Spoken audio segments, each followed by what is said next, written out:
Capital. Working ক্যাপিটালের আমরা যে topics গুলা ছিল তার মধ্যে আমরা ওয়ার্কিং ক্যাপিটাল কি সেটা নিয়ে ডিসকাশন করেছি। হ্যাঁ, ওয়ার্কিং ক্যাপিটাল অ্যাসেট এবং লায়াবিলিটিস, কারেন্ট অ্যাসেট এবং কারেন্ট লায়াবিলিটিস এর যে ডিফারেন্সটা সেটাই হচ্ছে ওয়ার্কিং ক্যাপিটাল। কারেন্ট অ্যাসেটস এবং কারেন্ট লায়াবিলিটিস কিভাবে ডিটারমাইন করা হয় সেটা আপনারা সবাই জানেন। এরপরে আমরা কিভাবে লিকুইডিটি এবং প্রফিটেবিলিটির মধ্যে ব্যালেন্সিং করব এবং কেন করব সেটা আমরা ওই দিন ডিসকাশন করেছি। এবং ডিফারেন্ট টাইপসের যে অ্যাসেট থাকে, ফ্লাকচুয়েটিং কারেন্ট অ্যাসেটস, তারপর পার্মানেন্ট কারেন্ট অ্যাসেটস এবং নন কারেন্ট অ্যাসেটস। সো এই তিনটাকে আমরা কিভাবে, কোন ধরনের ইনভেস্টর কিভাবে এটাকে ফাইন্যান্সিং করবে সেটা এখানে আমরা ডিসকাশন করেছি। এরপরে এই রিলেটেড একটা এক্সাম্পলও আমরা দেখেছি। এরপরে আমরা যেটা দেখেছি যে রেশিও, কিছু লিকুইডিটি পজিশন দেখার জন্য কিছু রেশিওস আছে, সেই রেশিও গুলা নিয়ে, যেমন turnover, inventory turnover, receivable collection period, payable payment period আছে। এরপর এই লিকুইডিটি রেশিওস আরো কিছু আছে, কারেন্ট রেশিও, কুইক রেশিও, এগুলো আমরা আগের দিন দেখেছি। সো তারপরে এই রিলেটেড একটা ওয়ার্কিং এক্সাম্পল ছিল, সেটা আমার মনে হয় আপনারাও বাসায় দেখেছেন, এটা আমরা সলভ করেছি। এরপর ছিল আমাদের cash operating cycle. So cash operating সাইকেলটাও আমরা ওই দিন ডিসকাশন করেছি যে একটা পারচেজ করার পর থেকে সেই ম্যাটেরিয়ালসটা প্রোডাকশন প্রসেসের মধ্যে নিয়ে এরপরে এটাকে সেল করার পরে যে ক্যাশ হবে রিয়ালাইজ করব, এই পর্যন্ত আমাদের যে পুরো প্রসেসটা, ক্যাশ পেমেন্ট করা এবং ক্যাশ কালেকশন পর্যন্ত, এই ফুল প্রসেসটাকে আমরা বলি cash operating cycle. So cash operating সাইকেলটা আমরা ইন ডেইজে ক্যালকুলেশন করি, যে কত দিনে হলো, সেটা আমরা আগের দিন দেখেছি। এবং এই ক্যাশ অপারেটিং সাইকেল ক্যালকুলেট করতে গিয়ে আমাদের যে ইকুয়েশন গুলো আছে, ইকুয়েশন গুলো কি ছিল সেটাও আমরা লাস্টের ক্লাসে দেখেছি। যেমন র ম্যাটেরিয়ালস হোল্ডিং পিরিয়ড কতদিন হতে পারে, সেটা কিভাবে আমরা ক্যালকুলেশনস করব, সেই ক্যালকুলেশনটা দেখেছি। যে average inventory of raw materials divided by annual uses into 365। এরপরে অ্যাভারেজ পেয়েবলস পেমেন্ট পিরিয়ডটা বের করব, তারপর অ্যাভারেজ প্রোডাকশন পিরিয়ড বের করব, অ্যাভারেজ ইনভেন্টরি হোল্ডিং পিরিয়ড বের করবো, কারণ প্রোডাকশন করার পরে ইনভেন্টরিটাকে হোল্ড করা প্রয়োজন হতে পারে বিফোর সেল আউট। সো এরপরে হলো average receivables collection period, sell করার পরে এই রিসিভেবলটা কালেকশন হওয়ার জন্য কতদিন অন অ্যাভারেজে লাগতে পারে। ইন টোটাল যে ক্যালকুলেশন হবে ডে গুলা, সবগুলাকে যোগ বিয়োগ করলে, সবগুলাকে যোগ করে সেখান থেকে শুধুমাত্র পেমেন্ট পিরিয়ডটাকে বাদ দিলে যে ডেইজটা আসবে টোটাল, এটা কি বলবো, লেন্থ অফ সাইকেল, মানে এই ক্যাশ অপারেটিং সাইকেলটা কত দিন হতে পারে সেটা এখান থেকে বের হতে পারে আর কি। এরপরে এই রিলেটেড আরেকটা প্রবলেম আছে, এটা আপনাদের বাসায় দেখার কথা ছিল। সো এইটাতে এই যে calculating the cash operating cycle, যেটা ইন্টারেক্টিভ কোশ্চেন 2, এটা কি আপনারা দেখেছেন? এখানে কোনো প্রবলেম আছে? দেখছি কিন্তু ক্যালকুলেট করতে পারিনি, পরে ভুলাই ফেলছিলাম।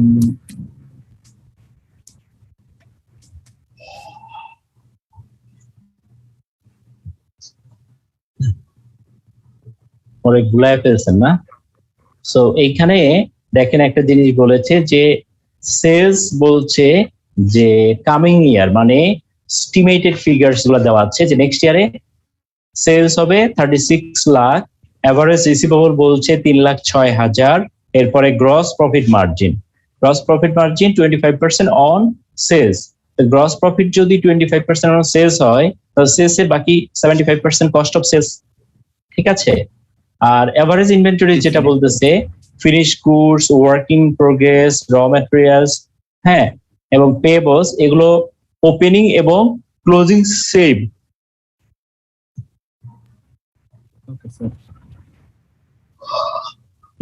র materials represent 60% of total production cost, ঠিক আছে? সো এখানে একটা প্রোডাকশন প্রসেস যদি আমরা দেখি, তাহলে র ম্যাটেরিয়ালস পারচেজ করার পরে যে র ম্যাটেরিয়ালস পারচেজ করলো এবং ওপেনিং যে র ম্যাটেরিয়ালস ইনভেন্টরি আছে, এই দুটোর মধ্যে থেকে একটা পোরশন কি করবে, প্রোডাকশনের কাজে ইউজ করবে, বাকি একটা র ম্যাটেরিয়ালস ক্লোজিং ইনভেন্টরি হিসেবে থাকবে। এইটার আবার ওয়ার্কিং প্রোগ্রেস আছে, কিছু ওপেনিং ওয়ার্কিং প্রোগ্রেস ছিল ডিউরিং দ্য পিরিয়ডে কতটুকু প্রোডাকশন হয়েছে এবং ক্লোজিং ওয়ার্কিং প্রোগ্রেস কতটুকু আছে, বাকিটা হচ্ছে আপনার কি প্রোডাকশন কমপ্লিট হয়েছে। এই প্রোডাকশন কমপ্লিট হওয়ার পরে যে ফিনিশ গুডস ম্যাটেরিয়ালস ওপেনিং যেটা ছিল, তারপরে যেটা নতুন প্রোডাকশন হলো, সেখান থেকে ক্লোজিংটা বাদ দিলে যেটা হবে সেটা। সো এখানে একটা জিনিস লক্ষণীয় যে ফিনিশ গুডস, তারপরে ওয়ার্কিং প্রোগ্রেস এবং র ম্যাটেরিয়াল, এগুলো ওপেনিং এবং ক্লোজিং সমান। ওপেনিং এবং ক্লোজিং যখন সমান হয়, তারপরে ডিউরিং দ্য পিরিয়ডে যে র ম্যাটেরিয়ালস পারচেজ করা হয়েছে ওইটাই ইউজ করা হয়েছে, যেটা ইউজ করা হয়েছে প্রোডাকশন প্রসেসে সেটাই ফিনিশ গুডস হিসেবে বের হয়েছে এবং সেই ফিনিশ গুডসটাই সেল হয়েছে। তার মানে কস্ট অফ সেলস এবং আপনার cost of goods available for sales, এটা কিন্তু আপনার সমান হবে, ঠিক আছে, এবং সেটার 60% হলো আপনার র ম্যাটেরিয়ালস কস্ট। সো এইভাবে আপনার পেয়েবল বের করার জন্য, পারচেজ বের করার জন্য, যেটা র ম্যাটেরিয়ালস আপনার পারচেজ করেছেন ডিউরিং দ্য পিরিয়ডে সেটা বের করার জন্য সুবিধা হবে, এবং সেই র ম্যাটেরিয়ালস পারচেজ যেটা করেছেন সেটাই আপনার ডিউরিং দ্য পিরিয়ডে পারচেজ আর কি, যেটা ইউজেস হয়েছে, র ম্যাটেরিয়ালস ইউজ করা হয়েছে সেটাই পারচেজ করা হয়েছে। যেহেতু ওপেনিং র ম্যাটেরিয়ালস এবং ক্লোজিং র ম্যাটেরিয়ালস সমান, তার মানে যেটুকু কেনা হয়েছে সেটুকুই ইউজ করা হয়েছে র ম্যাটেরিয়ালস, ঠিক আছে। সো এইভাবে আমরা প্রবলেমটা সলভ করতে পারি। তো এখানে রিকোয়ারমেন্টস ছিল যে ক্যাশ অপারেটিং সাইকেল বের করা। তো সেটা যদি বের করতে চাই তাহলে প্রথম হলো র ম্যাটেরিয়ালস আপনার ইনভেন্টরিতে কতদিন ছিল সেটা বের করতে হবে।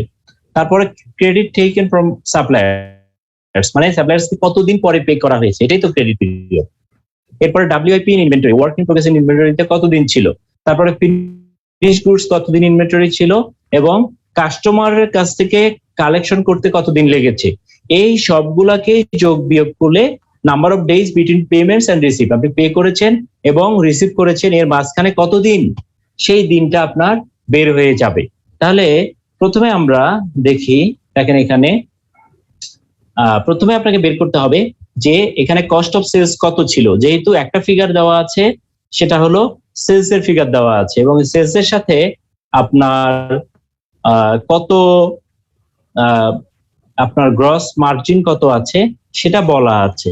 গ্রস মার্জিন যদি 25% হয় অন সেলস, তাহলে সেলস এর 100 টাকার মধ্যে 25 টাকা যদি প্রফিট হয়, বাকি গ্রস প্রফিট হয়, বাকি 75 টাকা হচ্ছে কস্ট অফ সেলস। তাহলে কস্ট অফ সেলস কত হবে, 36 লাখ ইন্টু 75%, মানে আপনার 27 লাখ টাকা। এটা হলো আপনার কস্ট অফ সেলস। এখন একটা জিনিস আপনারা জানেন যে যেহেতু opening inventory of finish goods এবং closing inventory of finish goods equal, তার মানে যেটা আপনার ডিউরিং দ্য পিরিয়ডে প্রোডাকশন হয়েছে, প্রোডাকশন কস্ট আর কস্ট অফ সেলস কিন্তু সেম অ্যামাউন্ট। এখানে কোনো সমস্যা আছে বুঝতে?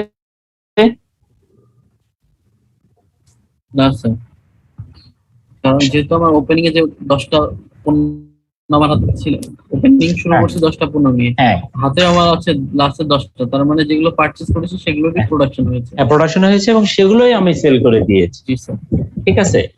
সো প্রথমে র ম্যাটেরিয়ালস এর কথা যদি বলি, র ম্যাটেরিয়ালস ইন ইনভেন্টরিতে আমরা বের করি কিভাবে, যে average inventory divided by annual uses or annual purchase during the period.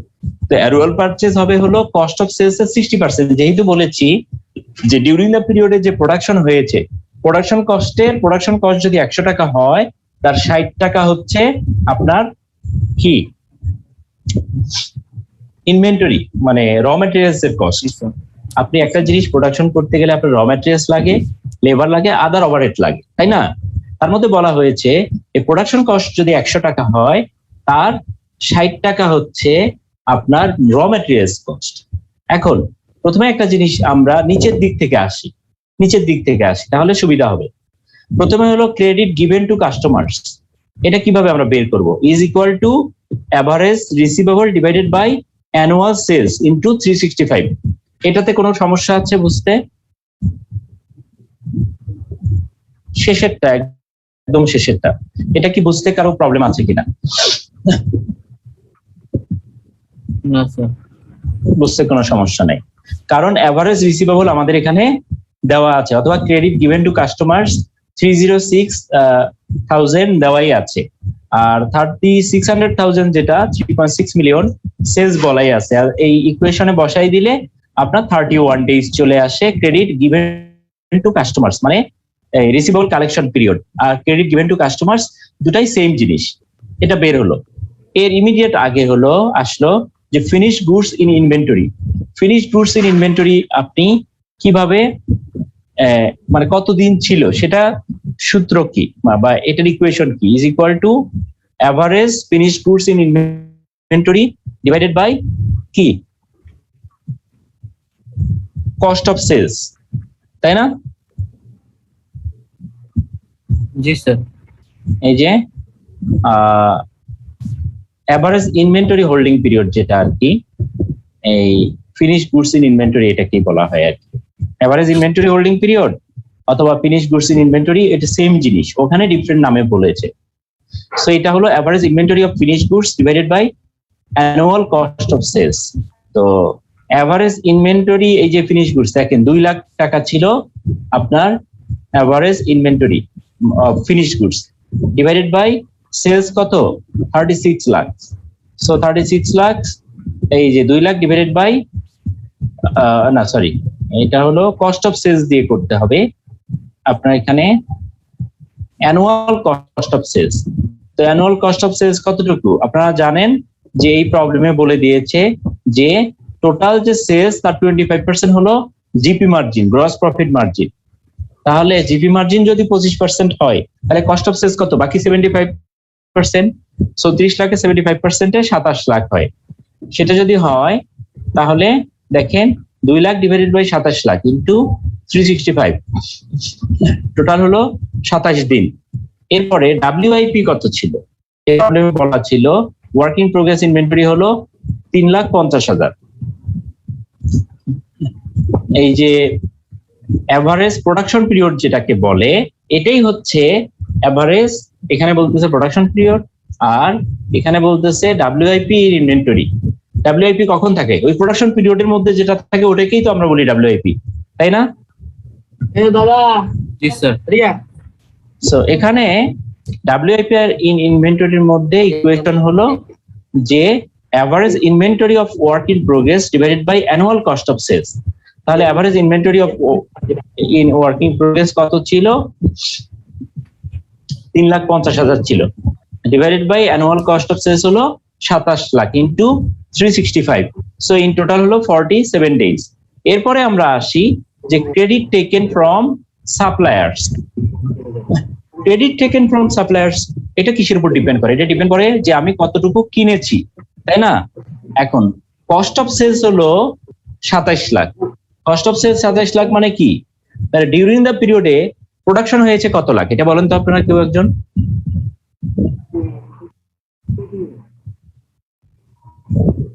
Cost of sales যদি 27 লাখ হয় তাহলে ডিউরিং দ্য পিরিয়ডে প্রোডাকশন হয়েছে কত লাখ?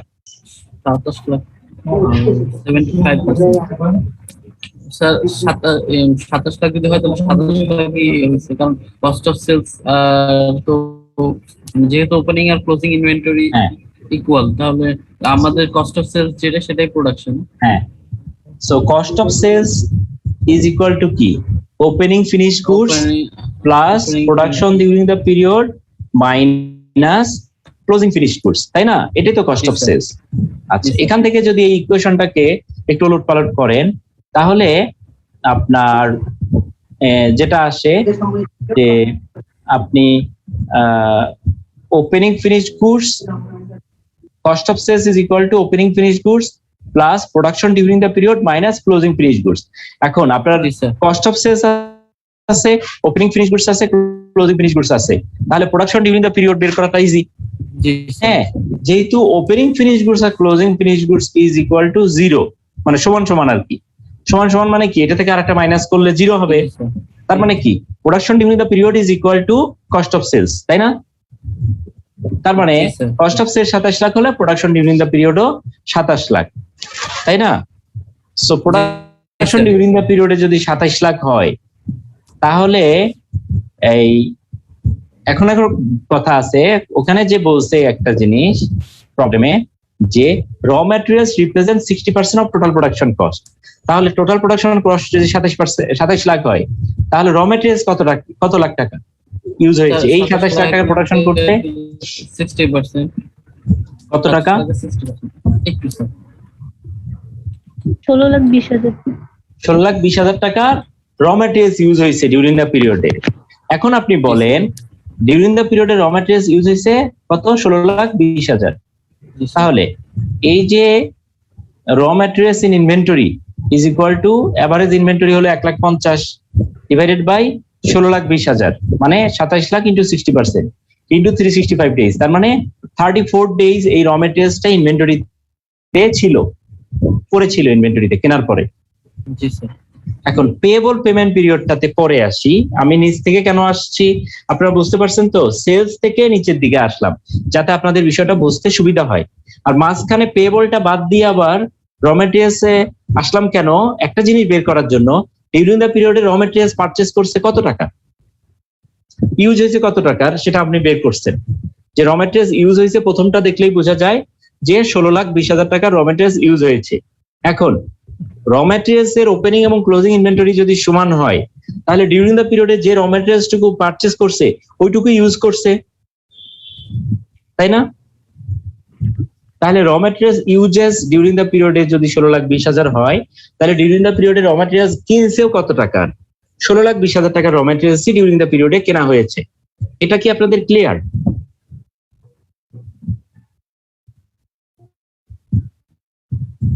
হ্যালো, জি স্যার। কনফিউশন থাকলে বলতে পারেন, সমস্যা নাই, আমরা আবার ডিসকাশন করব।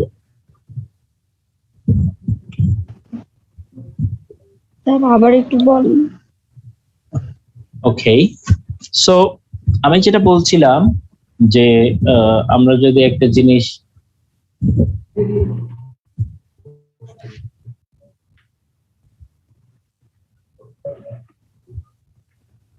আচ্ছা মাম্মি এটা দিয়ে আসুন।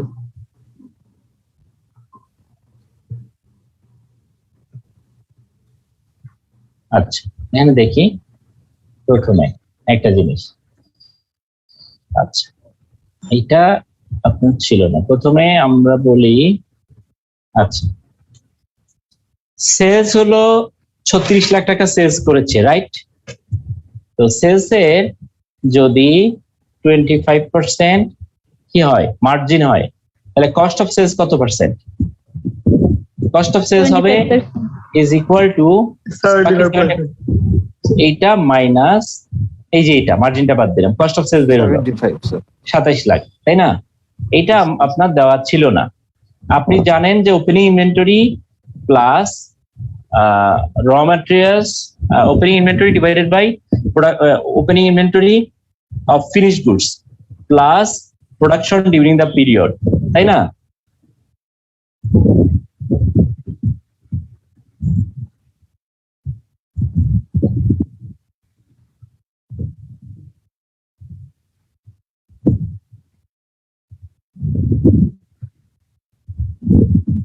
এইটা আর মাইনাস এইটা ইজ ইকুয়াল টু এই তো, এটা হয় না opening inventory of finished goods plus production during the period minus closing inventory is equal to cost of sales. এটা তো ক্লিয়ার আপনাদের, তাই না? জি স্যার, এটা ক্লিয়ার। এটা ক্লিয়ার। এখন কস্ট অফ সেলস আপনি জানেন, আপনি এটাও জানেন, এটাও জানেন। আপনি দেখলেন যে এইটা এবং এইটা এই দুটা সমান একই, তার মানে এটার কোনো ভ্যালু নাই, ঠিক আছে? তার মানে cost of sales during the period যেটা হয়েছে, যেটা প্রোডাকশন করছে পুরোটাই সেলস করছে, তাই তো? জি স্যার। তাই না? কারণ এটা যদি বাদ দিই, এখন আমি এখানে বললাম যে 5 লাখ 1 2 3 4 5 6 5 লাখ, তাহলে ইজ ইকুয়াল টু কি করব আমি এখন? এইটা, তাই না? প্লাস এইটা মাইনাস ক্লোজিং ইনভেন্টরি, তাই তো? এই মাইনাসটা উঠাই দিই বোঝার সুবিধার জন্য। কি হলো? আপনার 5 লাখ হলো, তাই না? তার মানে কি দেখেন, ডিউরিং দ্য পিরিয়ডে যেটুকু প্রোডাকশন করছে ওইটাই সেলস করছে। তার মানে কস্ট অফ সেলস এখানে যদি এটা হয়, এটা মাইনাস এটা, এই যে আমরা যেটা জানলাম কস্ট অফ সেলস এটা যদি হয়, তার মানে কি এই যে প্রোডাকশন কত হবে? প্রোডাকশন এটাই হবে 27 লাখ। তার মানে ওপেনিং ইনভেন্টরি যা ছিল, ক্লোজিংও তাই, যা প্রোডাকশন করছে সেটাই সেল করেছে। ক্লিয়ার এটা? জি স্যার, ক্লিয়ার। এরপর আসি WIP, work in progress. Work in প্রোগ্রেসের ইকুয়েশনটাও এরকম, opening work in progress plus raw materials used in production during the পিরিয়ডে।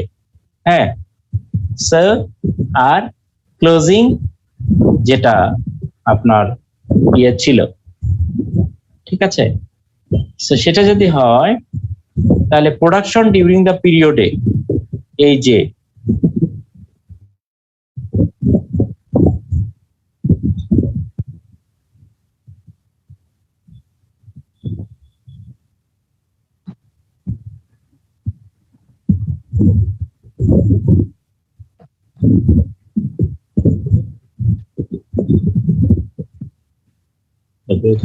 একটু দেখি আমি,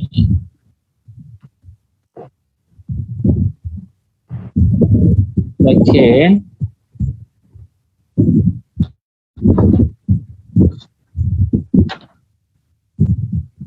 কোর্স 2 লাখ, তারপরে WIP ছিল এটা।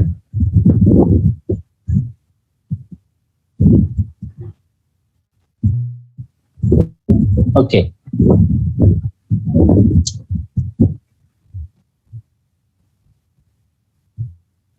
হ্যাঁ আসি।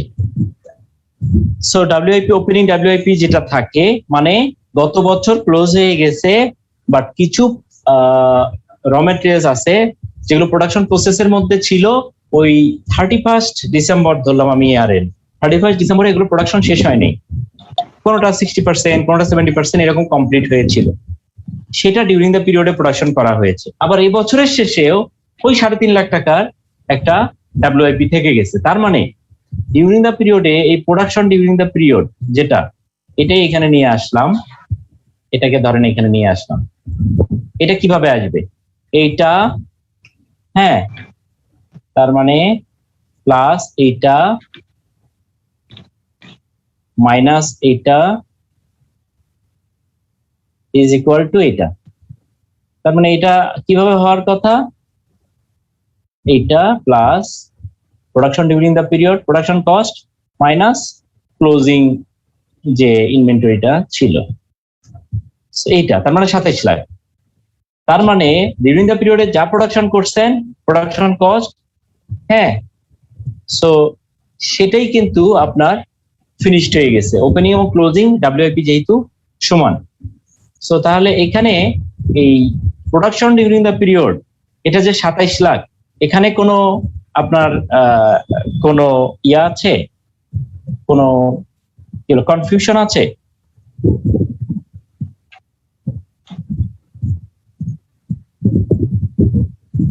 হ্যালো, জি না স্যার, কনফিউশন নেই। গ্রেট। সো কোনো কনফিউশন নাই, কারণ আমার ওপেনিং WIP যা ছিল ডিউরিং দ্য পিরিয়ডে আমি 27 লাখ টাকা আরো খরচ করেছি প্রোডাকশনের জন্য। সেখানে র ম্যাটেরিয়ালস কস্ট আছে, আমার লেবার আছে, মেশিনারিজ আছে এবং অন্যান্য অনেক কস্ট আছে, সেটা করেছি আমি 27 লাখ। আবার ক্লোজিং WIPও আমি দেখলাম যে 3.5 লাখ। তার মানে ডিউরিং দ্য পিরিয়ডে যা খরচ করেছি এটা পুরোটাই প্রোডাকশনে আউট হয়ে গেছে, মানে এটা WIP তে নেই, পুরোটাই প্রোডাকশন হয়ে গেছে। এখন এই 27 লাখই দেখেন এখানে চলে আসছে।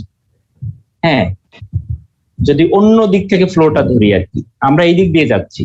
এরপরে আসি, ওপেনিং র ম্যাটেরিয়ালস ছিল 1.5 লাখ, ক্লোজিং র ম্যাটেরিয়ালস ছিল 1.5 লাখ। সো এটা র materials purchased during the year একটা অ্যামাউন্ট আছে, সেইটা এখানে নেই, কত টাকা করেছে। আর ক্লোজিং র ম্যাটেরিয়ালস আমরা জানি যে ওপেনিং এবং ক্লোজিং সেম। সো র materials use during the period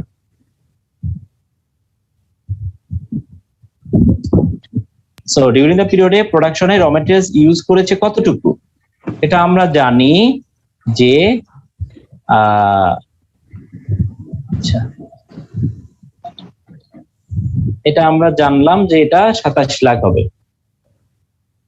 so আমরা জানি যে এই 27 লাখ আসছে থেকে, এই 27 লাখের 60% হলো র ম্যাটেরিয়ালস। এই 27 লাখের মধ্যে র ম্যাটেরিয়ালস আছে, লেবার আছে, মেশিনারিজ, অনেক কিছু আছে।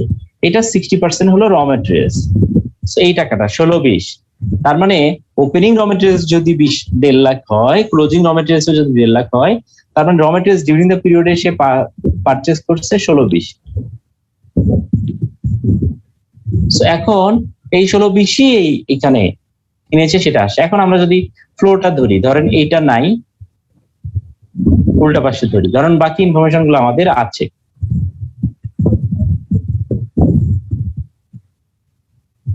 এটা নাই, হ্যাঁ। সো আপনার ধরেন এটাও নাই। এখন আমরা বের করি প্রথম থেকে। So is equal two opening র materials plus purchase during the year minus closing র ম্যাটেরিয়ালস, বের হয়ে আসলো 16-20। এরপরে opening WIP plus production cost during the period minus closing WIP, 27 lakh. এরপরে যদি আমরা দেখি যে কস্ট অফ সেলস কিরকম, ওপেনিং ফিনিশ গুডস এটা ছিল minus plus production during the period 27 lakh, ওই যে উপর থেকে আসলো, মাইনাস ক্লোজিং ফিনিশ গুডস, তার মানে এটা কস্ট অফ সেলস। এটা যদি কস্ট অফ সেলস হয় আর এটা যদি আপনার সেলস হয়, হ্যাঁ সেলস রেভিনিউ হয়, তার মানে আপনার মার্জিন কত, এইটা মাইনাস এইটা, দেখেন মার্জিন 9 লাখ। এই দিক থেকে আসলাম, এখানে আসলাম কেন, আপনাদের জিনিসটা বোঝানোর জন্য যে এইভাবে ক্যালকুলেশনসটা আসে। ঠিক আছে, এখন বলেন আপনাদের কোনো কনফিউশন আছে কিনা?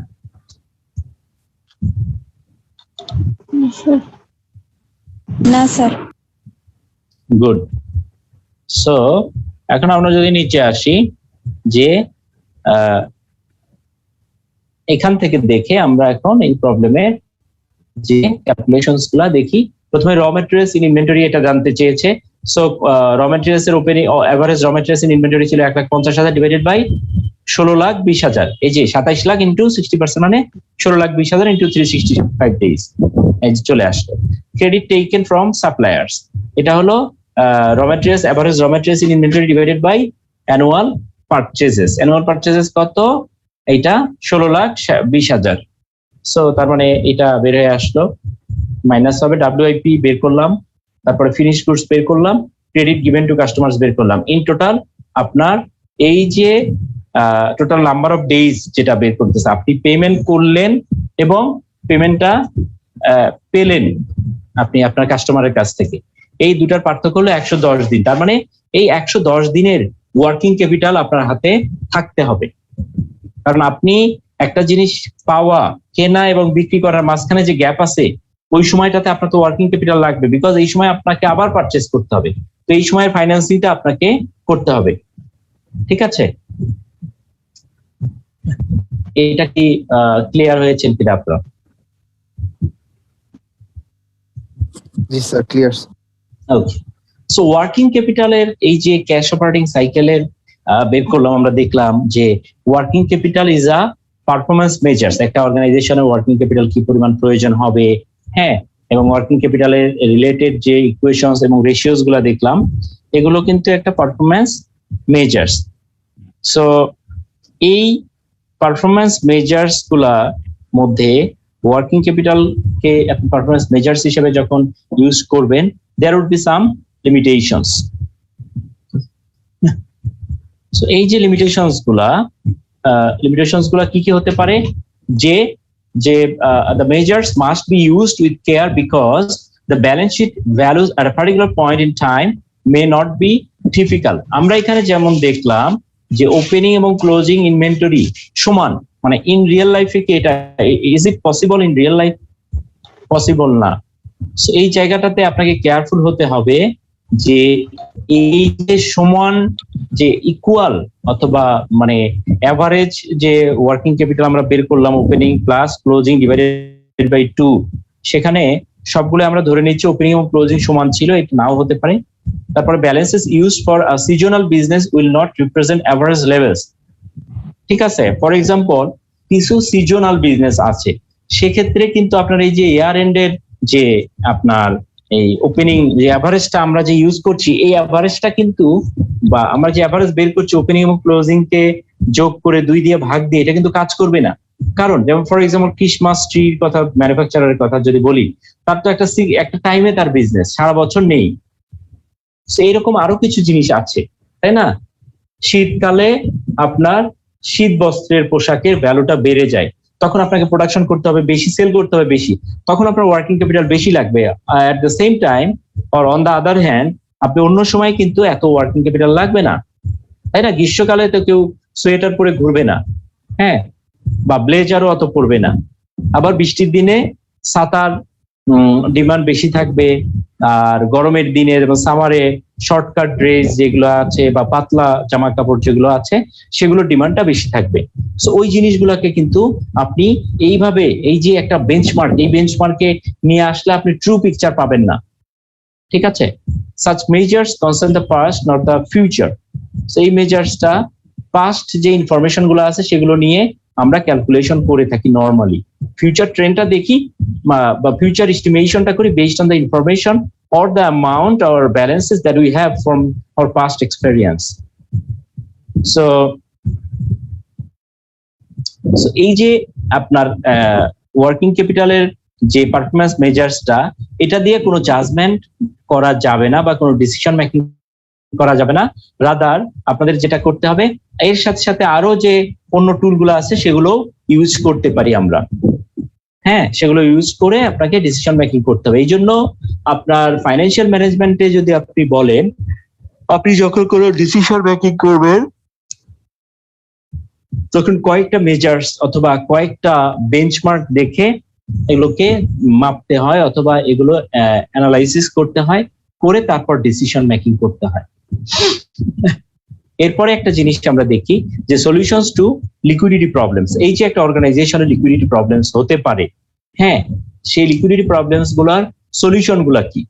লিকুইডিটি প্রবলেমস কেন হবে? আপনার এই যে ওয়ার্কিং ক্যাপিটাল পিরিয়ড আপনি যেটা দেখলেন একটু আগে যে প্রবলেমটাতে 110 দিনের ওয়ার্কিং ক্যাপিটাল, এই 110 দিনের ওয়ার্কিং ক্যাপিটাল পার ডেতে যদি আপনার ধরলাম আপনার 1 লাখ টাকা করে লাগে, তাহলে 110 দিনের ওয়ার্কিং ক্যাপিটালের জন্য আপনার লাগবে হলো 1 কোটি 10 লাখ টাকা। এখন এই 1 কোটি 10 লাখ টাকা ম্যানেজ করতে গেলে ইদার কি করতে হবে, আপনাকে শেয়ার ক্যাপিটাল দিতে হবে, মানে শেয়ার হোল্ডারদেরকে ইনভেস্ট করতে হবে, অথবা যেটা করতে হবে আপনার আগের বছরে প্রফিট হয়েছে সেখান থেকে ডিভিডেন্ড না নিয়ে ওই টাকাটা এখানে রেখে দিলেন, অথবা যেটা হতে পারে আপনি অন্য কোথাও থেকে লোন নিলেন। এখন অন্য কোথাও থেকে লোন নিলে সেটার জন্য একটা কস্ট অফ ফান্ড আছে, ব্যাংকে ইন্টারেস্ট দিতে হবে, অথবা আপনি ডিভিডেন্ডটা নিলে কি করতেন, এই ডিভিডেন্ডটা নিয়ে হয়তো অন্য কোথাও প্রফিটেবল কোনো একটা জায়গায় ইনভেস্ট করতে পারতেন, আরো মোর প্রফিটেবল জায়গায়, সেটা করতে পারছেন না, আপনার টাকাটা এখানে ব্লক হয়ে থাকছে, হ্যাঁ। অথবা মালিক পক্ষ যদি এখানে ইনভেস্ট করতে চায়, তারা হয়তো এর চেয়ে আর একটা প্রফিটেবল জায়গা থেকে ইনভেস্ট না করে এখানে করতে হচ্ছে বাধ্য হয়ে। সো এগুলোর তো কস্ট অফ ফান্ড আছে। এই জন্য রিডিউসিং, আপনার যেটা করতে হবে, এই 110 দিনকে আপনাকে চেষ্টা করতে হবে যত কমিয়ে নিয়ে আসা যায়। সেটা কিভাবে করা যেতে পারে? সেটা করা যেতে পারে, ধরেন এখানে আমি জাস্ট একটা ডামি একটা দেখালাম যে আপনার আছে এটা, তাই না? এটা আছে, এটা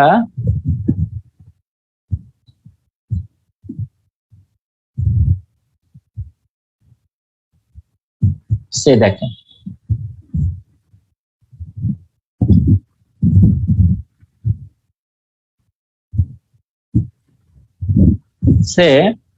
এটা আপনার অলরেডি আছে, রাইট?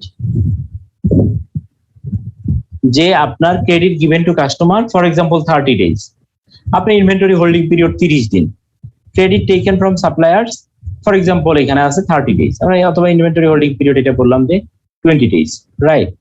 এখন আপনার টোটাল, এটা আমি জাস্ট এই 3টা দিয়েছি, আপনি হয়তো আরো অনেকগুলো আছে সেগুলো যোগ করতে পারেন। টোটাল 35 days আপনার কি ক্যাশ অপারেটিং সাইকেল। এখন পার ডে যদি পার ডে রিকোয়ারমেন্ট যদি থাকে ধরলাম 1000 টাকা, হ্যাঁ, সে আপনার লাগবে কত 35,000 লাগবে ওয়ার্কিং ক্যাপিটাল। এখন আপনি যদি চেষ্টা করেন যে এই ক্যাশ অপারেটিং সাইকেলটা যে 35 দিন থেকে আমি কমাতে পারি কিনা, কিভাবে? আমি যে কাস্টমারকে ক্রেডিট দিচ্ছি 45 ডেজ আমি দিব না, আমি বলবো ভাই আমি তোমাকে 30 দিনের বেশি ক্রেডিট দিতে পারবো না। তারপর ইনভেন্টরিটা আমি 20 দিন ধরে হোল্ড করছি, আমি যদি আরো যদি সূক্ষ্মভাবে অ্যানালাইসিস করে যদি ইনভেন্টরি গুলো অর্ডার দেই, আমি এটা হয়তো 15 ডেজে কমায় নিয়ে আসতে পারি কিনা। তারপরে কাস্টমারের কাছ থেকে আমি ক্রেডিট পাচ্ছি 30 ডেজে, এটা কি বাড়ায় আমি এটা কি তার কাছে 40 ডেজ কি নিতে পারি কিনা, বা 45 ডেজ 1.5 মাসে নিতে পারি কিনা। এইভাবে কমায়া আমি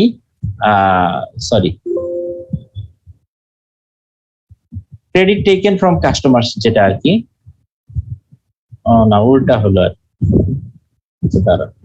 ক্রেডিট টেকেন ফ্রম কাস্টমার্স মানে ক্রেডিট গিভেন টু কাস্টমার্স আর কি।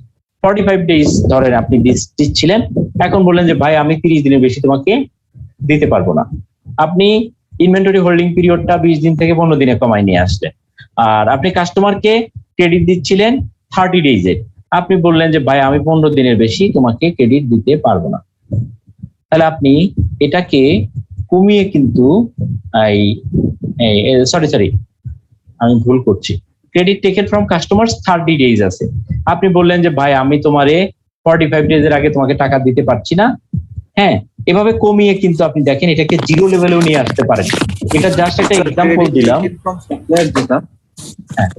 Sir credit taking from supplier মানে আমি সাপ্লায়ারকে মানে ক্রেডিট এটা মানে পরে টাকা দিব, তাই তো? পরে আপনি আপনার পেয়েবল যে আছে সেক্ষেত্রে আমি বাড়াবো এটা। এটা হচ্ছে এআর, এটা হচ্ছে এপি।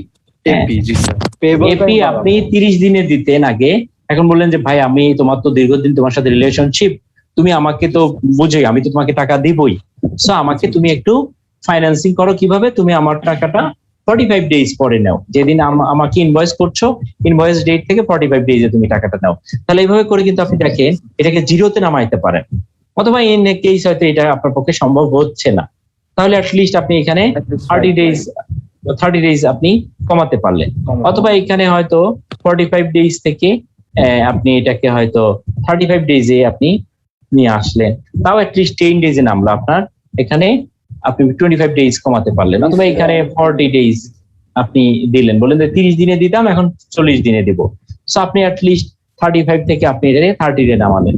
সো এইভাবে করে আপনি যদি এই ক্যাশ অপারেটিং সাইকেলটাকে কমাতে পারেন, তাহলে আগে যেখানে 35,000 লাগতো এখন আপনার 15,000 হচ্ছে, তার মানে 20,000 টাকা আপনার কম, আপনার এই ক্যাশ অপারেটিং সাইকেলে ওয়ার্কিং ক্যাপিটাল আপনার কম লাগলো, তো এটা আপনার জন্য ভালো না? সেভিংস না? এই টাকাটা অন্য জায়গায় ইনভেস্ট করে যদি এর চেয়ে বেশি প্রফিট জেনারেট করতে পারেন তাহলে আপনার বিজনেসের জন্য ভালো। অবশ্যই স্যার। আমার মনে হয় এটা আপনাদের ক্লিয়ার হয়ে গেছে, রাইট? জি স্যার, থ্যাংক ইউ। সো এই যে ম্যানেজিং ইনভেন্টরি, আমরা ইনভেন্টরি যে ম্যানেজ করবো একটা অর্গানাইজেশনে, কিসের জন্য ম্যানেজ করব? বিভিন্ন কারণে ম্যানেজ করতে পারি আমরা ইনভেন্টরিটা ম্যানেজ করার জন্য। সো এই ইনভেন্টরি ম্যানেজের প্রয়োজন হয় আমি যখন একটা production oriented company, specially production oriented যেগুলো ইন্ডাস্ট্রি আছে তাদের ক্ষেত্রে ইনভেন্টরিটা ম্যানেজ করার প্রয়োজন হয়। তারা র মেটেরিয়ালস কিনে, হ্যাঁ, কেনার পরে ধরেন রাজশাহী থেকে আম কিনে নিয়ে আসলো, নিয়ে আসার পরে তারপরে কোনো জায়গা থেকে চাল কুমড়া কিনে নিয়ে আসলো, নিয়ে এসে আম এবং চাল কুমড়া দিয়ে জুস বানায় আপনাদেরকে বিক্রি করছে, আপনারা খাচ্ছেন কি? Mango juice, right? এই ম্যাঙ্গো জুস বিক্রি করছে আপনাদেরকে। চাল কুমড়ার কথা বলতে হচ্ছে যেহেতু বাংলাদেশের চাল কুমড়া কি বলে মিষ্টি কুমড়া ইউজ করা হয় আর কি ম্যাঙ্গো জুস বানানোর সময়, কম দামে পায় তো ওইটা মিক্স করে আর, না হলে তো আর ম্যাঙ্গো জুস এত খারাপ লাগার কথা না। হ্যাঁ, তো এই যেটা পুষ্টিকর, কারণ চাল কুমড়ায় পুষ্টি আছে, সমস্যা নাই তো। অ্যাটলিস্ট তো তারা রং এখানে কেমিক্যাল ইউজ যদি না করে, এটাই তো আপনার জন্য সৌভাগ্য। আপনি তো আরো 2 রাকাত নফল নামাজ পড়ে তার জন্য আরো দোয়া করা উচিত, তাই না? সো এটা ধরেন একটা যদি শু ম্যানুফ্যাকচারিং কোম্পানি হয়, অথবা for example if it is Unilever which is manufacturing different types of কি বলে আপনার ডেইলি ইউজেস, হ্যাঁ, like soap, shampoo and some other food items as well. So in case of ধরেন নেসলে যদি হয়, Nescafe, অথবা আপনার আরো অনেক জিনিস, বাচ্চাদের দুধ বানায় আর কি। সো এরকম প্রত্যেকটা কোম্পানি জিনিসপত্র বানায়, তারা র মেটেরিয়ালস নিয়ে এসে একটা প্রোডাকশন প্রসেস হয়, হওয়ার পরে তারপরে আলটিমেট আউটপুট চলে আসে, তারপরে সেল করে। তো সেল প্রোডাকশন হওয়ার পরে সেল হওয়ার মাঝখানেও একটা গ্যাপ থাকে, চাইলেই আপনি পুরোটা আজকের প্রোডাকশন আজকেই সাপ্লাই দিতে পারেন না, কারণ অনেক সময় এখানে কি হবে, আপনার একটা লিড টাইম থাকে, ট্রান্সপোর্টেশন টাইম থাকে। সো আবার আপনি যে প্রোডাকশনের জন্য র ম্যাটেরিয়ালস কিনবেন, আপনি কেনার সঙ্গে সঙ্গে আপনার এখানে না জিন না যে আপনি জিনকে বলছেন যে ভাই আমার 3টা ইচ্ছা, বলার সঙ্গে সঙ্গে হাজির হয়ে যাবে, তাই না? সো এটা আপনার একটা টাইম লাগে। সো এইগুলো একটা বিষয় আছে, এই জন্য আপনার ইনভেন্টরি হোল্ড করতে হয়।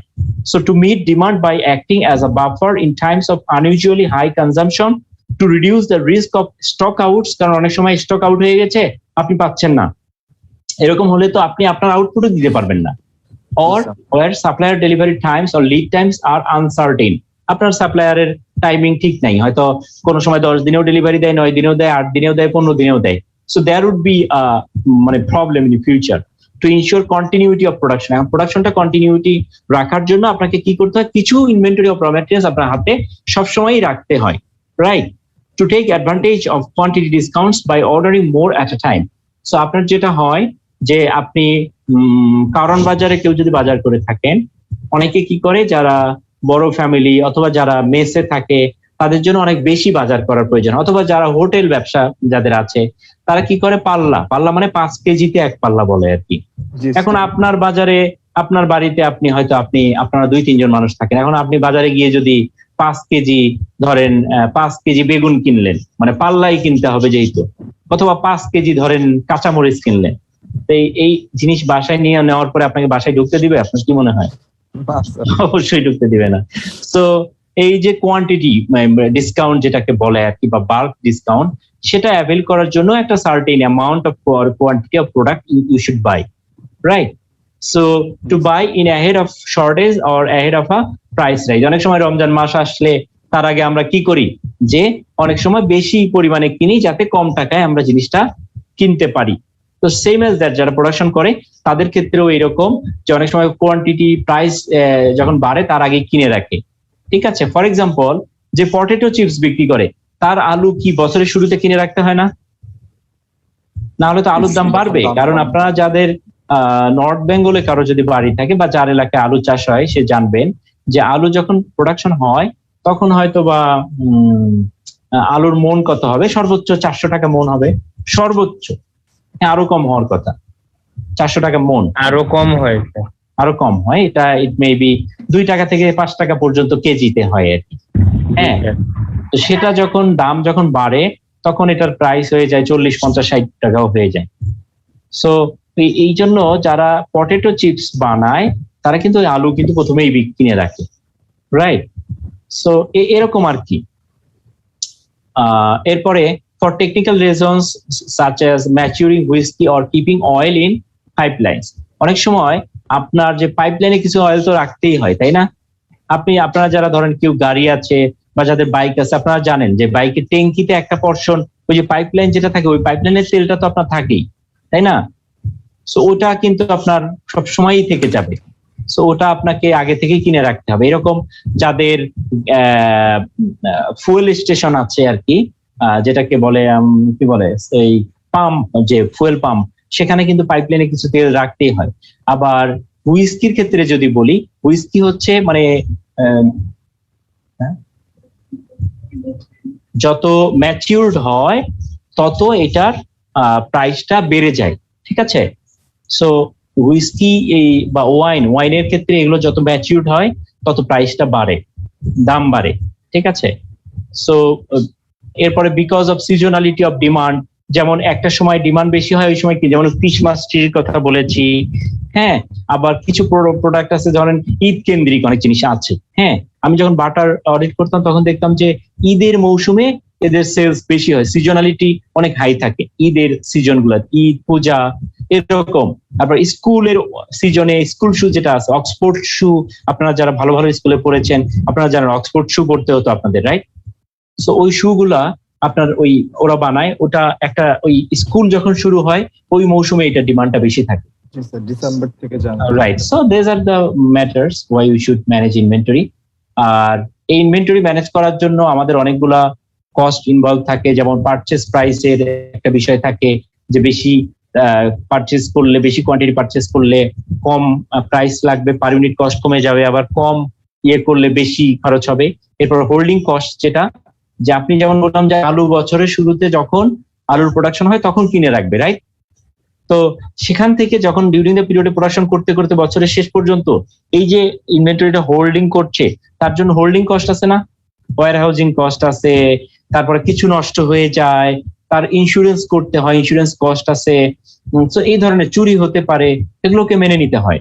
এরপর রিঅর্ডার কস্ট আছে, যে প্রত্যেকটা অর্ডারের সাথে একটা কস্ট অ্যাসোসিয়েটেড থাকে। এখন যদি আপনি আপনার 100 টন আপনি কিনবেন, 100 টন যদি 10টা অর্ডারে কিনেন, কিছু জিনিস আছে, কিছু কস্ট আছে অর্ডারের সাথে রিলেটেড, প্রত্যেক অর্ডারে এই কস্টটা হবেই।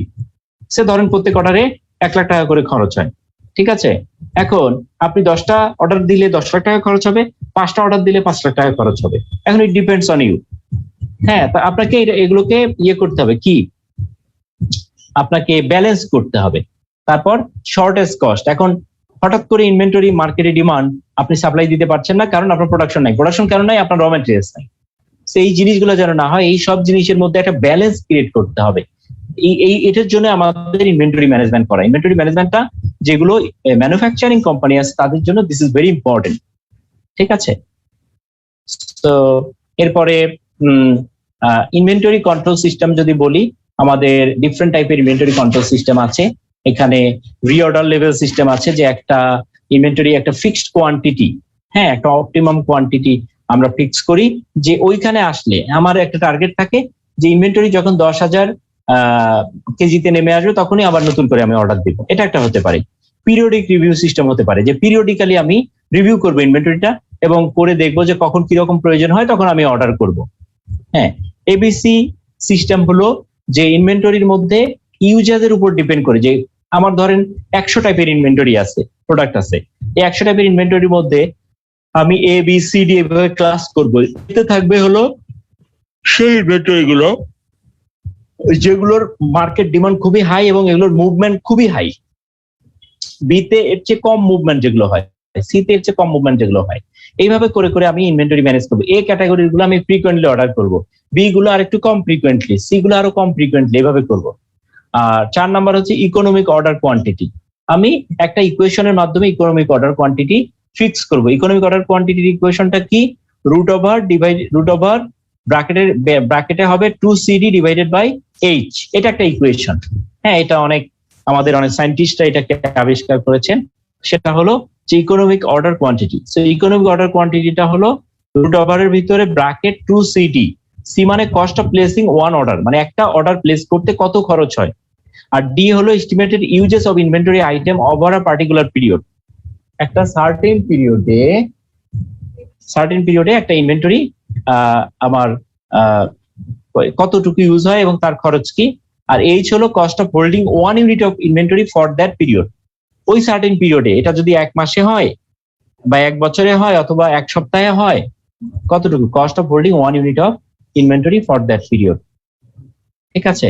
এর উপর বেস করে আমরা করি। আর একটা হলো ইনভেন্টরি কন্ট্রোল সিস্টেমের জাস্ট ইন টাইম, যেটা জেআইটি ম্যানুফ্যাকচারিং সিস্টেম বলে। এটা হলো ইনভেন্টরি আসবে, যাওয়ার ক্ষেত্রেও চলে যাবে, এখানে কোনো আলাদা কোনো আপনার টাইম পিরিয়ড থাকবে না যে ইনভেন্টরিটা হোল্ডিং করবে। আর একটা হলো পারপিচুয়াল ইনভেন্টরি মেথড আর কি, যে পারপিচুয়ালি সে ইনভেন্টরি হোল্ডিং করবে এবং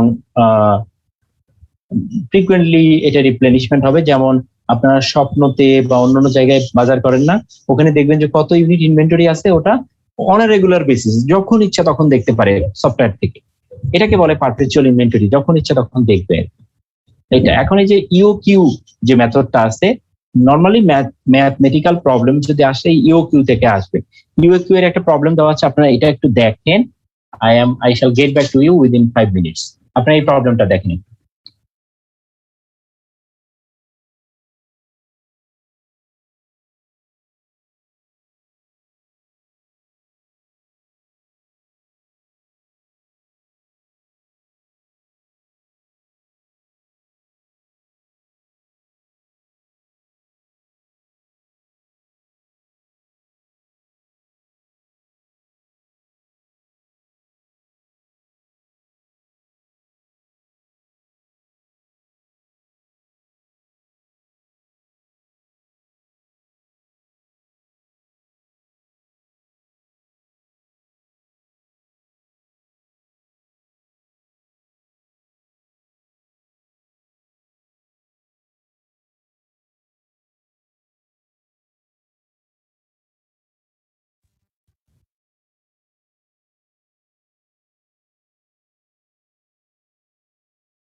হ্যালো,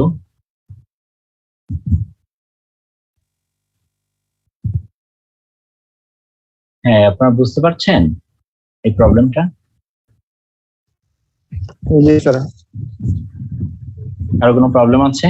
এটা জাস্ট নর্মাল একটা ইকুয়েশনটা মুখস্থ রাখতে হবে, রেখে জাস্ট ওই ফিগারগুলো এখানে বসাই দিলেই হবে। সো এখানে 2CD divided by H, C হচ্ছে এই cost of placing an order, আর ডি হচ্ছে usages for a particular period. যেহেতু আমরা এখানে একটা ইয়ারকে একটা পার্টিকুলার পিরিয়ড ধরছি, সো পার্টিকুলার পিরিয়ড একটা ইয়ারে 2000 কেজি লাগবে, ডিভাইডেড বাই 5 মানে হচ্ছে আপনার এই যে কস্ট ফর হোল্ডিং ইনভেন্টরি, এই যে হোল্ডিং কস্ট পার কেজি পার ইয়ার 5 টাকা, মানে একটা ইনভেন্টরি যদি আপনি পার কেজি ইনভেন্টরি যদি 1 বছর রাখেন তাহলে হোল্ডিং করতে গেলে 5 টাকা আপনার খরচ হয়। সো এটা এখানে বসাই দিলে 400 কেজি, তার মানে একটা অর্ডারে আপনাকে 400 কেজি করে অর্ডার করতে হবে, এটা আপনার জন্য ইকোনমিক হবে। তাহলে 400 কেজি যদি একটা অর্ডারে আপনি প্লেস করেন, অ্যানুয়ালি যদি আপনার 2000 কেজি লাগে, তাহলে টোটাল কয়টা অর্ডার প্লেস করতে হবে? 2000 কেজিকে 400 দিয়ে ভাগ দেন, দিলে টোটাল আপনার 5টা অর্ডার ইয়ারলি প্লেস করলে আপনার জন্য এটা খুবই কনভেনিয়েন্ট হবে। এটা একটা ম্যাথমেটিক্যালি প্রুভেন মানে সাইন্টিফিক মেথড আর কি, which has been invented by some of the scientists. I don't know who have invented this one. So এটা আমরা ইউনিভার্সিটি লেভেলেও আপনারা গ্রাজুয়েশনে পড়ে এসেছেন, দেখেছেন, এটা এখন ইউজ করা হয় আর কি। সো এটা সবসময় কতটা, এটারও কিছু লিমিটেশনস আছে, এটা সবসময় অতটা ইউজফুল হবে না, কারণ আপনি প্রত্যেক কোয়ান্টিটি যে এটা সামটাইমস ইট মে বি মানে cumbersome to apply, and some simplifying assumptions are made about uses and a constant purchase price that may be unjustified in some cases. It ignores the potential benefit of taking advantage of bulk discounts. এখন bulk ডিসকাউন্টটা যে পেতে পারি সেটা এখানে ignore করা হয়েছে, সেটা এখানে নাই। কারণ হলো আপনি 400 করে কোয়ান্টিটি অর্ডার করবেন, হ্যাঁ এটা বলতেছে ইউকিউ, বাট এমন হতে পারে যে 500 কোয়ান্টিটি অর্ডার করলে বা 500 কেজি অর্ডার করলে আপনি একটা ডিসকাউন্ট পাবেন। তো এই মেথডোলজি ফলো করলে তো আপনি এইভাবে অর্ডারও করতে পারবেন না, ডিসকাউন্টও পাবেন না। So it can be very difficult to estimate holding costs and the cost of placing each order. কারণ প্রত্যেকটা অর্ডারে ধরেন এক এক সময়ে ট্রাক ভাড়া এক এক রকম থাকে, অর্ডারের জন্য যে কস্টিং গুলো আছে সেগুলো ডিফারেন্ট টাইপের হতে পারে, হ্যাঁ আবার হোল্ডিং কস্টটাও ইয়ারের এক একটা সময় এক এক রকম হয়। So there are some ধরেন unrealistic issues, however still this has been মানে used by some of the companies, maybe I don't know.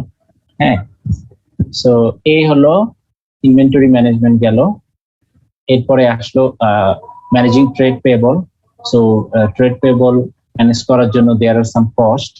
So credit status may be lost, so the supplier gives low priority to the buyers future orders. So আপনি যদি বেশি trade payable নিতে চান, অনেক সময় যখন আপনি যে র মেটেরিয়ালসটা পারচেস করেন এটার যখন মানে সাপ্লায়ার কমে যাবে বা মার্কেট সাপ্লাই কমে যাবে, তখন আপনাকে প্রায়োরিটি কম দিয়ে অন্য যে টাইমলি পে করে তাকে দিবে, তখন আপনি টাইমলি অনেক সময় প্রোডাক্ট পাবেন না। Increase material prices in future in order to compensate for the credit. কারণ আপনাকে যে ক্রেডিট দিচ্ছে সেও তো অ্যাকাউন্টিং করে, এমন না যে আপনি শুধু ফাইন্যান্স বুঝেন, হ্যাঁ বুঝে না, সে কিন্তু ঠিকই বুঝে, তো সেও অন্যভাবে আপনার কাছ থেকে এটা নিয়ে নিতে পারে। সে তখন আপনার কি করবে, আপনার প্রাইসিংটা বাড়াই দিতে পারে। The buyer will lose any cash discount for prompt payment. So আপনি প্রম্পট পেমেন্টের জন্য আপনারা অনেক সময় ক্যাশ ডিসকাউন্ট অফার করে, সেটা আপনি লুজ করবেন অনেক সময়। এরপরে the advantages of trade credit are it is convenient and informal, it can be, কারণ আপনি যদি একটা ব্যাংক লোন নিতে চান তাহলে সেখানে অনেক ফর্মালিটিজ এর বিষয় আছে, এখানে কোনো ফর্মালিটিস নাই। হ্যাঁ, it can be used by businesses which do not qualify for a credit from a financial institution. অনেক সময় ব্যাংকে গেলে আপনাকে লোন দিবে না, বাট এখান থেকে আপনি এই ক্রেডিটটাকে ইউজ করতে পারেন। It doesn't prevent advantage being taken of settlement discounts, which can result in a very cheap source of finance because a period of time is still allowed before payment has to be made. So before making a payment, there is a certain period that you have been given to make the payment. So you are getting a certain time as a credit period. So and trade credit can represent a virtual subsidy or sales promotion device offered by the seller. অনেক সময় সেলাররা তার প্রোডাক্টটাকে চালু রাখার জন্য আপনাকে credit দিয়ে থাকে। So it can be used on a very short term basis to overcome unexpected cash flow crisis. অনেক সময় বেশি ক্যাশ ফ্লো ক্রাইসিস থাকলে এটা শর্ট টার্ম বেসিসে ইউজ করে আবার যখন আপনার ক্যাশ ফ্লো ঠিক হবে তখন আপনি টাইমলি রিপে করে আপনি আবার আপনার ইমেজটাকে আগের জায়গায় নিয়ে আসতে পারেন। সো এরপরে এই যে অ্যাডভান্টেজ গুলো আপনাকে দিচ্ছে, সো এই জন্য বিজনেসের যেটা করা উচিত, consider switching suppliers if better credit terms are available or if better terms exist for sole supplier relationships. So আপনার যদি একটা জায়গা থেকে কিনছেন, এখান থেকে না কিনে আরেকটা জায়গায় কিনলে যদি আরো বেটার ক্রেডিট টার্ম পান, আপনার সেখানে সুইচ করা উচিত। এরপর negotiate better terms for buying large quantities, reconcile balanced statements, so pay only on completion of correct delivery. So এই জিনিসগুলো আপনাকে মেনটেন করতে হবে প্রপারলি। ঠিক আছে, ট্রেড রিসিভেবলের managing, how to manage trade receivable, এটাও এখানে প্রপারলি বলা আছে। কারণ আপনি যখন ট্রেড রিসিভেবল অ্যালাউ করছেন, কাউকে ক্রেডিটে যখন সেল করছেন, তখন আপনার কি হয়, আপনার এখানে একটা ফান্ড একটা ইউটিলাইজড হয়ে থাকে। এই টাকাটা আপনি সেল করলেন ধরেন 1 কোটি টাকা, টাকাটা আসবে 1 মাস পরে। সো 1 মাস আপনার টাকা আরেকজনের কাছে থাকছে। সো এটা there is a cost of fund. So proper management of trade receivables should ensure an adequate level of collections। কারণ আপনি শুধু ট্রেড রিসিভেবল এভাবে করেই যান, বাকি যে বিক্রি করে যান, একসময় দেখবেন আপনার অনেক প্রফিট কিন্তু টাকা নেই, ক্যাশ নেই। সো তখন ওখান থেকে আবার নন কালেক্টিবিলিটি হবে, ব্যাড ডেট হবে। এই জন্য ট্রেড রিসিভেবল দিবেন আপনি, বাট কালেকশনটা অন আ টাইমলি বেসিসে আপনাকে ইনশিওর করতে হবে। হ্যাঁ, সো এরকম আবার ট্রেড রিসিভেবল যে দিয়েছেন, এটাকে ফাইন্যান্সিং করা যায় বাই কি, ডিসকাউন্টিং বা ফ্যাক্টরিং করে। আপনার ট্রেড রিসিভেবল ডিসকাউন্টিং বা ফ্যাক্টরিং করে আপনি এটাকে ফাইন্যান্সিং করতে পারেন। সেটা কিভাবে, আপনি ধরেন একটা জায়গায় আপনি ইনভয়েস করেছেন, সেই টাকাটা আপনার 30 ডেজ এর ক্রেডিট টার্ম আছে, আপনার টাকা দরকার। আপনি এই ট্রেড রিসিভেবলটা এই রিসিভেবলটা অন্য কারো কাছে ফ্যাক্টরিং করতে পারেন, যে তুমি আজকে আমাকে, আমি একজনের কাছ থেকে 1 কোটি টাকা পাই, এই টাকাটা 1 মাস পরে পাবো। তুমি আমাকে আজকে এক কাজ করো, তুমি আমাকে আজকে 95 লাখ টাকা দাও, দিলে 1 মাস পরে ওই 1 কোটি টাকা তুমি নিও। This is called invoice discounting or factoring. এটা কি আপনারা বুঝতে পেরেছেন কিনা? জানার কথা এটা, ফ্যাক্টরিং, ইনভয়েস ফ্যাক্টরিং বা রিসিভেবল ডিসকাউন্টিং আর ফ্যাক্টরিং এটাকে বলে আর কি, অথবা বিল ডিসকাউন্টিং বলে। সো এখন এই যে আপনি কাস্টমারকে যে ট্রেড রিসিভেবল দিবেন, এর জন্য আপনার কি করতে হবে, কাস্টমারের ক্রেডিট রেটিং করতে হবে। সো এই ক্রেডিট রেটিং গুলো উড বি বেসড অন কি, an assessment of the ability of the customer to meet the liabilities। আপনাকে দেখতে হবে আপনি যাকে ক্রেডিট দিচ্ছেন বা ট্রেড রিসিভেবল যাকে অ্যালাউ করছেন, দেখতে হবে সে ফিউচারে আপনার পেমেন্ট করতে পারবে কিনা, তার ক্যাপাসিটি আছে কিনা। an assessment of financial statements particularly for major customers। ঠিক আছে, আপনার যে মেজর কাস্টমার্স আছে তাদের ফাইন্যান্সিয়াল স্টেটমেন্ট দেখতে হবে, তাদের কি ফাইন্যান্সিয়াল ক্যাপাসিটি কেমন আছে। The use of credit rating agencies, ঠিক আছে, আপনার তাদেরকে বলতে হবে যে ভালো ভালো যে ক্রেডিট রেটিং এজেন্সি আছে তাদের কাছ থেকে আপনার কোম্পানি ক্রেডিট রেটিং করে আমাকে একটা ক্রেডিট রেটিং রিপোর্ট জমা দিতে হবে। And analysis of ongoing trading experience with each customer. ঠিক আছে, সো আপনার অনগোয়িং মানে ট্রেডিং এক্সপেরিয়েন্স কি, বাকিতে দিচ্ছেন তাদের কি, মানে তাদের কি ফিলিংস, তাদের কাছ থেকে আপনার ফিলিংস। যদি দেখেন যে না এই ট্রেডের লোকজনই এইরকম, হ্যাঁ, তাহলে সেখানে কিন্তু খুব বেশি ট্রেড রিসিভেবল ক্রিয়েট করা ঠিক হবে না। এরপরে credit limits on how much can be outstanding on a customers account at any time. ঠিক আছে, সো মানে একজন কাস্টমারের এট এনি টাইম কত পর্যন্ত আপনি ক্রেডিট লিমিট অ্যালাউ করতে পারেন, সেটা আপনার একটা বেঞ্চমার্ক থাকতে পারে বা কোম্পানির একটা পলিসি সেট করতে হবে। Trade and bank references. So এটা যেটা হবে যে ব্যাংক রেফারেন্স তাদের কাছ থেকে নিতে হবে, যে ব্যাংকের তাদের যে কোনো মানে ব্যাংক থেকে আপনি তাদের ইনফরমেশন নিতে পারেন, অথবা আপনার ট্রেড পার্টনার তাদের যারা আছে তাদের কাছ থেকে আপনি নিতে পারেন। So this may be used as a মানে টুল ফর মানে credit rating while you are going to give credit to your customers। আর এই যে credit রেটিংটা should be reviewed regularly on a regular basis, maybe on every 6 months or every quarter or every year। আপনি এটাকে review করতে হবে, দেখতে হবে যে কোনো কাস্টমার এর ব্যত্যয় করছে কিনা। ঠিক আছে, এরপরে আসে আপনার ট্রেজারি ম্যানেজমেন্ট। সো ট্রেজারি ম্যানেজমেন্টের আসলে বেসিক আইডিয়াটা হলো আপনার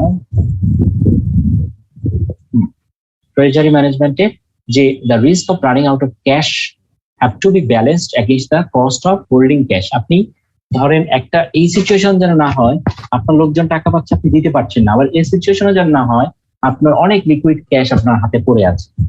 তার মানে you have to make a balance, you have to make a balance so that you can balance between the liquidity and profitability. হ্যাঁ, so businesses have four motives for holding cash. কি হতে পারে? Transaction করার জন্য, কোনো জায়গায় finance করার জন্য, প্রিকিউশনারি বেসিস যাতে আপনার কোনো পেমেন্ট করতে গেলে আপনি মানে বিপদে না পারেন, অ্যান্ড ইনভেস্টমেন্ট মোটিভস যে ক্যাশটা আপনি কোথাও ইনভেস্ট করবেন। ঠিক আছে, so short term surpluses of cash should be invested. যে শর্ট টার্ম সারপ্লাস অনেক সময় হয় শর্ট টার্ম ইনস্ট্রুমেন্টে আপনি ইনভেস্ট করতে পারেন, লং টার্ম যেগুলো এডিশনাল ফান্ড চলে আসছে সেগুলো আপনি লং টার্ম ইনস্ট্রুমেন্টে ইনভেস্ট করতে পারেন। হ্যাঁ, আর শর্ট টার্ম যদি কোনো শর্টেজ হয় সেটাও আপনাকে ফান্ডেড করতে হবে।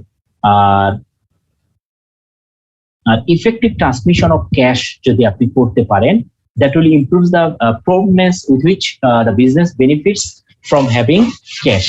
So আপনি যদি ইফেক্টিভ ট্রান্সমিশন মিডিয়াটা ইউজ করতে পারেন, অনেক সময় দেখা যায় ইলেকট্রনিক মানে মডেল ইউজ করে যদি আপনি পেমেন্ট করেন, অনলাইন পেমেন্ট, তাহলে ক্যাশ উঠায় রাখা বা ক্যাশে পেমেন্ট করতে গেলে ক্যাশটা এখানে হোল্ড করতে হয়। সেটা যদি এসএনডি তে রাখেন আপনি ভালো একটা গেইন পেতে পারেন ওই এসএনডি অ্যাকাউন্টে যদি টাকাটা রাখেন। আর যদি পেমেন্ট গুলো অনলাইন পেমেন্ট করেন তাহলে দেখবেন যে পেমেন্টটা যখন করার দরকার হলো তখনই করলেন। অনেক সময় ক্যাশে পেমেন্ট বা ব্যাংক চেক দিলে যেটা হয় আজকে দিলে তার এটা ইনক্যাশমেন্ট হতে হতে তার আরো দেখা যায় যে আপনার 2-1 দিন সময় লাগে। সো এই 2-1 দিন এই টাকাটা মানে সে দেখা যায় আগে পেমেন্ট চাই। সো আপনি যদি অনলাইন পেমেন্ট করেন তাহলে দেখা যায় যে 2-1 দিন পরে পেমেন্ট করলেও আপনার কোনো সমস্যা নাই, এই টাকাটা আপনি হোল্ড করতে পারছেন। ঠিক আছে, so the primary aim of good cash management is to have the right amount of cash available at the right time. যে আপনার রাইট অ্যামাউন্ট অফ ক্যাশ যেটুকু আপনার যখন প্রয়োজন আছে, যেদিন যতটুকু প্রয়োজন ততটুকুই যেন আপনার হাতে অ্যাভেলেবল থাকে। সো অ্যাকিউরেট ক্যাশ বাজেটিং যদি বলি বা ফোরকাস্টিং বলি, এটা করতে হবে so that shortfalls and surpluses can be anticipated. আপনার ক্যাশ বাজেটিং করবেন যে প্রত্যেক মাসে ক্যাশ বাজেটিং কি, ডেইলি ক্যাশ বাজেটিং কি, উইকলি কি, এভাবে করে করে ইয়ারলি, তারপরে আপনার নেক্সট 5 ইয়ার্স কি ধরনের ক্যাশ প্রয়োজন হবে সেটা একটা এন্টিসিপেশন আপনি করে ফেলতে পারেন। Planning short term finance when necessary. যে জায়গাগুলোতে আমি দেখছি যে অমুক আমার 52 উইকস একটা ইয়ারে, কোন উইকে গিয়ে আমার শর্টেজ হওয়ার চান্স আছে, সেগুলোর জন্য আগে থেকে আমি একটা ম্যানেজ করে রাখবো যে ওই সময় গিয়ে আমার এই ক্যাশটা প্রয়োজন হবে। আর planning investment of surpluses when necessary. So investment যখন সারপ্লাস ক্যাশ থাকবে সেগুলো আপনাকে ইনভেস্ট করতে হবে। কস্ট এফিশিয়েন্ট ক্যাশ ট্রান্সমিশন আপনাকে করতে হবে যেখানে খরচ কম হবে। হ্যাঁ, তো শর্ট টার্ম ফাইন্যান্স গুলো হতে পারে receivable factoring and invoice discounting হতে পারে, ব্যাংক থেকে আপনি ওডি নিতে পারেন, overdraft, short term bank loan নিতে পারেন, অথবা অপারেটিং লিজ নিতে পারেন কোনো লিজিং কোম্পানি থেকে। সো এই জিনিসগুলো দিয়ে আপনি শর্ট টার্ম ফাইন্যান্সিং আপনার অর্গানাইজেশনে করতে পারেন। আর ইনভেস্টিং সারপ্লাস ফান্ডস কোথায় কোথায় করা যেতে পারে? ট্রেজারি বিলস হতে পারে issued by the bank on behalf of the government, deposits হতে পারে SND, DPS, FBR etc. হ্যাঁ, এটা ওভারনাইট টু 5 ইয়ার্স পর্যন্ত আছে। গিল্ড আছে, বাংলাদেশে নাই। বন্ড আছে, মানে which are debentures and loans of companies quoted on the stock market. Stock এক্সচেঞ্জে যেমন আপনারা কোম্পানির শেয়ার কিনেন, এরকম বন্ডও কেনা যায় স্টক এক্সচেঞ্জ থেকে। ঠিক আছে, সো ইকুইটিতে কোনো কোম্পানি ইকুইটিতে ইনভেস্ট করতে পারেন, ধরেন আপনি শেয়ার ক্যাপিটালে ইনভেস্ট করতে পারেন কোনো কোম্পানির। সো আপনি যখন এই ইনভেস্টমেন্ট কোথায় ইনভেস্টমেন্ট করবেন, এই যে অপশনগুলো treasury bills, deposits, gilts, bonds, equities, কোথায় ইনভেস্টমেন্ট করবেন?